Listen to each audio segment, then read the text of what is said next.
नमस्कार विद्यार्थी मित्रांनो, मॅथ सक्सेस या युट्यूब चॅनलमध्ये सर्वांचं हार्दिक हार्दिक स्वागत. आज आपण चक्रवाढ व्याज काढण्यासाठी एक महत्वाची ट्रिक्स पाहणार आहोत. उदाहरण आहे, दरसाल दर शेकडा 10,000 20,000 रुपये मुदलाचे 2.5 वर्ष मुदतीचे चक्रवाढ व्याज किती? ऑप्शन्स आहेत 5,620 रुपये, 5,410 रुपये, 2,810 रुपये, 5,420 रुपये. पहिल्या वर्षासाठी वर्ष पहिले n बरोबर 1, मुद्दल 20,000 रुपये आहे, p बरोबर 20,000 रुपये आणि व्याजाचा दर 10 आहे. म्हणून मिळणारे सरळ व्याज I बरोबर 20,000 गुणिले 10 गुणिले 1/100. शून्याला शून्य घालवून टाकूया. 200 गुणिले 10 बरोबर 2,000 रुपये हे सरळ व्याज मिळेल.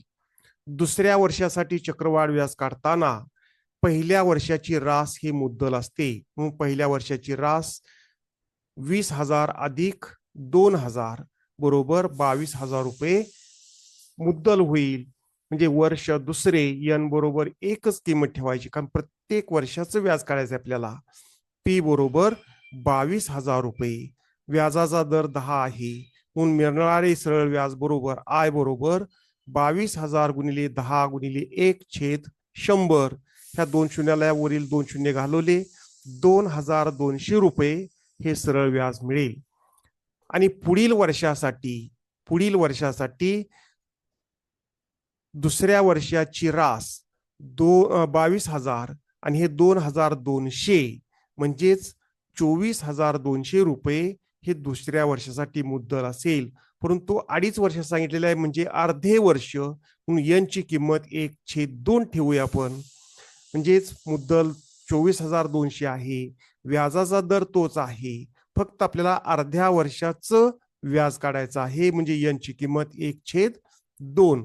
I बरोबर 24,200 गुणिले 10 गुणिले 1/2/100. या 2 शून्याला 2 शून्य घालवली, 2 भाग घालवला, 2 जर भाग घालवला तर या ठिकाणी 10 भाग घालवला तर 5 येईल. 242 गुणिले 5 बरोबर 1,210 होईल. आणि एकूण चक्रवाढ व्याज या सरळ व्याजाची बेरीज 5,410 रुपये असेल. ऑप्शन नंबर 2 हे 2.5 वर्ष मुदतीचे चक्रवाढ व्याज आहे. पुढील उदाहरण, दरसाल दर शेकडा 12,000 10,000 रुपये मुदलाचे 2.5 वर्ष मुदतीचे चक्रवाढ व्याज किती? ऑप्शन्स आहेत 2,710 रुपये, 2,640 रुपये, 2,720 रुपये, 2,705 रुपये. हे उदाहरण सोडवा आणि उत्तर कमेंट बॉक्समध्ये पाठवा. धन्यवाद.